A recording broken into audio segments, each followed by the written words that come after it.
څو ورځې کېږي چې د فلسطین د خاورې څخه د تل په څېر یو ځل بیا پر بېګناه مسلمانانو د ظلم او تیري خبرونه خپرېږي. د فلسطین څخه په اکثره خپرو سویو انځوریزو کې ښکاري چې د ځینو کسانو څخه تور، سور، زرغون او سپین بیرغ ورسره وي. د دې بیرغ په لیدلو سره مې فکر وکړ دا لکه چې د افغانستان قومي بیرغ دی، ځکه چې هغه هم تور، سور او زرغون بیرغ دی چې په منځ کې یې سپین رنګ هم کارول سوی دی. په فلسطین کې د ناخوالو د څېړلو په ترڅ کې دا راته معلومه سول چې نه یوازې د افغانستان او فلسطین نېشنلستي یا قومي بیرغونه سره ورته دي، بلکې د ځینو نورو اسلامي هیوادونو قومي یا نېشنلستي بیرغونه هم دغه بیرغونو ته ډېر ورته دي. فکر مې وکړ چې د دغه بیرغونو ترمنځ حتما څه اړیکه سته، که نه نو دا څنګه شونې ده چې دا ټول بیرغونه دي په یوه شکل ډیزاین سوي وي.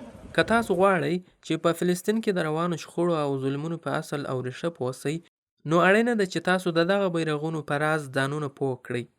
په دغه راز د پوهېدلو سره به تاسو ته په نړۍ کې د روانو زیاتو معماو حل په لاس درسي او پوه به سئ چې ولې د فلسطین په څېر په اکثره اسلامي هېوادونو کې دا ډول ناخوالې او ظلمونه روان دي. د دې ټولو پوښتنو حل د هغه جاسوس په قصه کې نغښتی دی چې نوم یې دی لورنس، او په تاریخ کې په لورنس آف عربیا یعنی د عربو په لورنس مشهور دی، او د همدې لورنس په سبب متحده اسلامي نړۍ ټوټه ټوټه سول. 1914 کال دی، لومړۍ نړیواله جګړه پر تودېدو ده. عثماني خلافت په خپل 1619 کال کې دی. د لومړۍ نړیوالې جګړې په ترڅ کې برټانیې درې داسې ډیپلوماسي په کار واچولې چې همدا د اسلامي نړۍ د سرخوږي تخم سو. د امریکا، فرانسې، ایټالیا او برټانیا واکمنان په فارس کې سره رایوځای سوي دي. دغه پلاوی د عربي نړۍ په استازیتوب راغلی دی، خو دغه کس عرب نه دی، دا برطانوی دی. د ده نوم تاموس ایډورډ لورنس دی.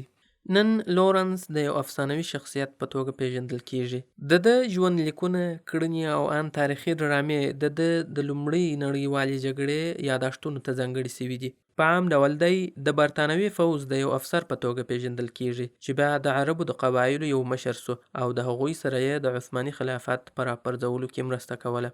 دا قصه د لومړۍ نړیوالې جګړې په اوږدو کې د مکې معظمې د مشر یا شریف حسین بن علي او په مصر کې د برطانوي پولیسو د لوی مشر هنري مکمان ترمنځ د ځینو لیکونو د تبادلې څخه راشروع کیږي. دا د لسو لیکونو یوه لړۍ ده چې ورته د حسین مکمن سوال ځواب ویل کیږي، چې د 1915 د جولای او د 1914 د مارچ په منځ کې سره استول سوي وه. په کم کې چې برطانویانو د حسین سره تر جګړې وروسته د یو خپلواک دولت ژمنه کړې وه، د کم په بدل کې چې به عرب د برطانیې د دشمن په وړاندې پاڅون کوي، چې د برطانیې دا دشمن عثماني خلافت و. په هغه وخت کې عثماني خلافت د عربي نړۍ پر ډیره برخه حاکمیت لره، ځکه نو پر یو خپلواک مملکت واک د حسین لپاره یو ستره هیله وه. د په فکر کې داسې یو هیواد سنجولی و چې په لویدیځ کې به یې د مدیترانې سیند وي، په ختیځ کې به یې ایران، شمال کې به یې اناتولیا او جنوب کې به یې عربي سیند وي. برطانویانو دا نه غوښتل چې حسین بن علي ته یو جلا حکومت ور جوړ کړي، بلکې دوی په اصل کې د عثماني خلافت څخه په بیره کې وه. ولې چې که چیرې عثماني خلافت د جهاد اعلان کړی وای، نو د هند ټول مسلمانان چې تر 80 میلیونه پورې رسیدل د عثماني خلافت امر ته چې هغه د اوسنۍ ترکیې په استانبول کې وو وفادار وه، او برطانویانو غوښتل چې مسلمانان په خپلو منځو کې سره په جنګ اخته کړي. دوی عربو ته په ورکړو وعدو د عملي کولو هیڅ اراده نه لرله. په دغه وخت کې چې برطانویانو و نیشنلستانو او هغه عربو ته چې په سر کې د خپل قوم او خپلې پادشاهۍ فکرونه ګرځېدل پوچې وعدې ورکولې، برطانویانو او فرانسویانو د هغه هیوادونو سره چې په لومړۍ نړیواله جګړه کې ورسره ملګري وه یو بل پټ پلان جوړ کړ، چې په دې پلان کې یې یو تړون سره وکړ. په دې تړون کې یې د عربو سیمه په خپلو منځو کې سره ویشلې وه. په هغه وخت کې نه عراق و، نه سوریه وه، نه ترکیه وه، نه اردن و، نه لبنان و، نه فلسطین و، نه یمن و، نه سعودي عربستان و. دا ټوله سیمه د عثماني خلافت یوه برخه وه.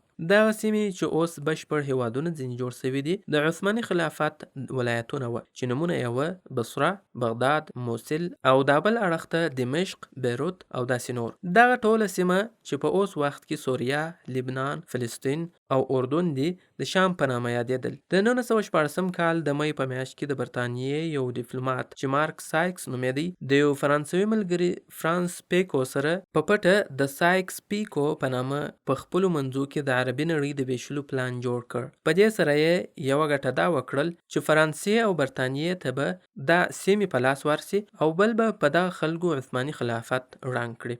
دوی په ساده شکل په دې نقشه کې یو سیده لیکه کش کړل. تاسو وګورئ چې څومره سیده ده دا کرښه. دوی پلان جوړ کړی وو چې فرانسویان به دا شنه سیمه په واک کې واخلي او سیمه به یې تر اغیز لاندې وي او برتانیویان به بیا پر دا سره سیمه بشپړ کنټرول لري او هلته به د تیلو ټول واک د دوی تر لاس سي او بي سیمه به یې هم تر اغیز لاندې وي. که څه هم په لیکونو کې دوی د اوسنۍ سوریې او عراق په سیمو کې د برتانیې او فرانسې پر آینده اغیز موافقه نه و کړې، خو حسین د برتانویانو په کومک قانع و. مارک سایکس د عامو عربو د راپارولو او د حسین سره یې د درولو دپاره دغه جګړې ته د عربو د ازادۍ نوم ورکړ او د دوی دپاره یې تور، سور، زرغون او سپین بیرغ جوړ کړ چې دې بیرغ ته یې د عربو د ازادۍ بیرغ وایه. د هغه وخت څخه تر اوسه پورې مسلمانان په دې نه پوهیږي چې دا رنګین بیرغونه ټول د انګریزانو جوړ او د هغوی له لوري مسلمانانو ته په دې خاطر په لاس کې ورکړل سوي دي چې انګریزان وکولای سي مسلمانان د هیواد،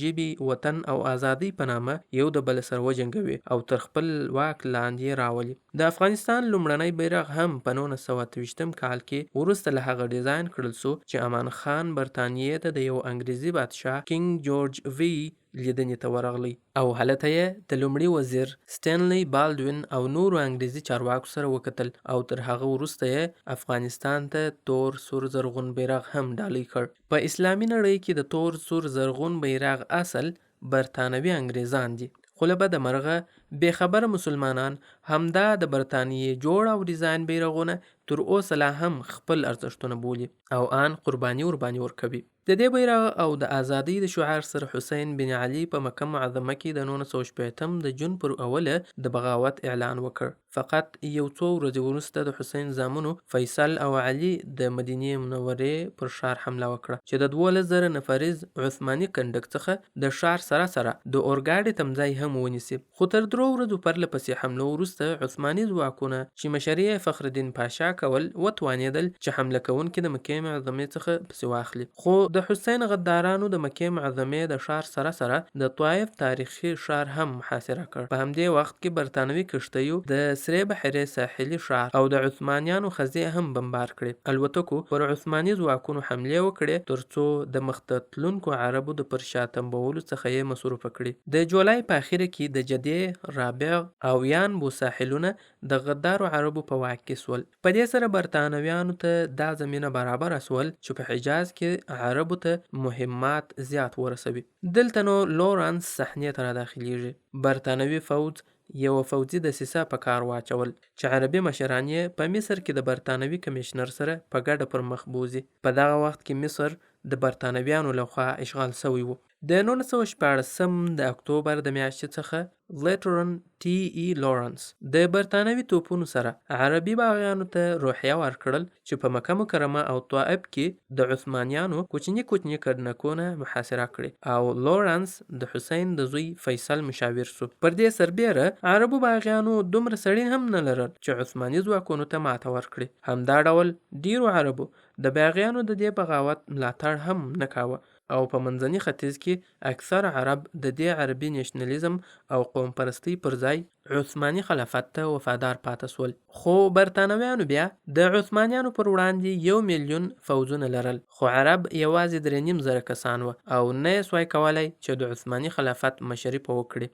لورانس پوه سو چې دوی یو بل پلان ته اړتیا لري.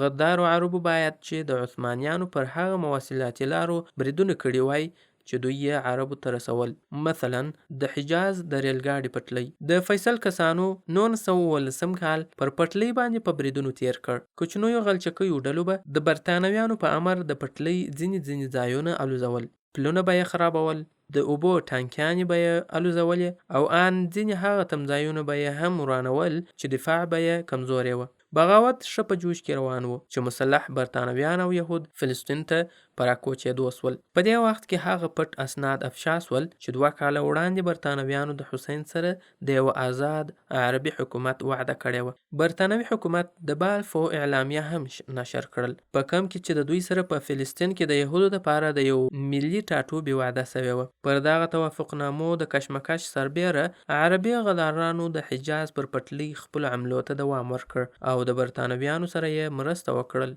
ځکه چې عربي مشرانو دا فکر کاوه چې د جنگ په پای کې به د کاغذونو د مخ ټولې توافقنامې بیکار او ناچاله سي. د لورنس، فیصل او د ملیشو دپاره اوس لومړیتوب دا و چې دمشق ته تر برتانویانو مخکې ځانونه ورسوي. عربي ملیشو د فلسطین کمپاین په کمزوري کولو کې لوی لاس لاره او برتانویانو ته یې زمینه برابره کړل چې په ډیره چټکۍ سره فلسطین او بیت المقدس ته ننوځي، لبنان ته ورسیږي او ان سوریې ته داخل سي.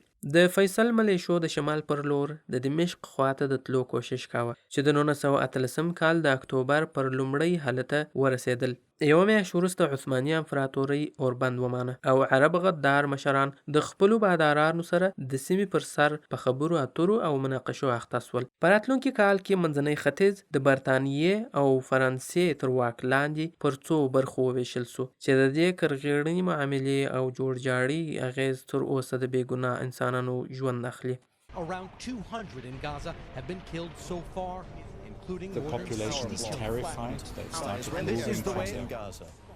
وروسته بیا لورنس د عربو د غدر او بغاوت اصلي قصه داسې وکړل. کابینې د یو خپلواک حکومت په وعدو عرب راوپارول چې زموږ دپاره وجنګېږي. زه هم باید په دغه دسیسه کې ورسره یو ځای شوی وای. دا چې زما خبرو یو څه وزن لاره نو دوی یې په خپل انعام باوري کړي وو. زموږ په 2 کلنه جنگي ملګرتیا کې دوی زما سره عادت شول چې په ما باور وکړي او زما په حکومت هم ما غوندې باور وکړي. د دې په ځای چې زه په هغه څه چې موږ په ګډه وکړل وویاړم، زه تل د ځانه سره شرمنده وم.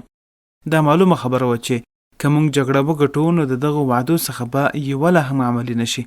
که چیرې زه د دوی یو رښتینی مشاور وای نو ما به دوی ته ویلی وای چې تاسو خپلو کورونو ته ولاړ شئ، خپل ژوند د داسې یو څه دپاره په خطر کې مه اچوئ. خو ما به خپل ځان په دې ډاډه کاوه چې د دې عربو څخه به خپل کار واخلو او تر کامیابۍ وروسته به دوی هم همداسې وسوال پرېږدم. په داسې حال کې چې دوی به غالب نه وي، خو د دوی تجربه به د دوی سره مرسته کولی شي خپل ادعای په لاس راوړي. خو دا هسې یوه فرضیه وه. ما ځکه دا خطر ومانه چې د دې عربو مرسته په ختیځ کې زموږ د چټکې او ارزانه بریا دپاره ډېر اړینه وه. نو دا چې موږ یې بایلو تر دې دا ښه وه چې خپلې وعدې ماتې کړو.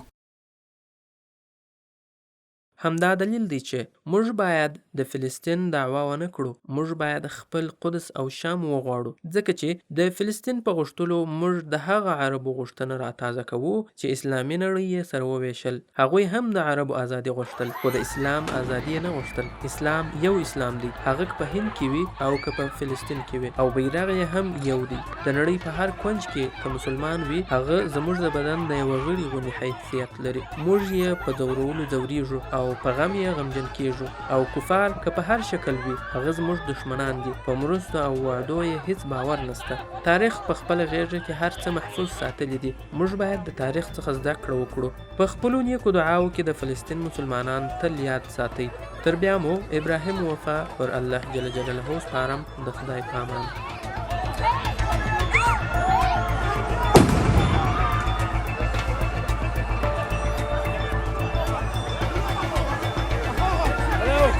أخوها!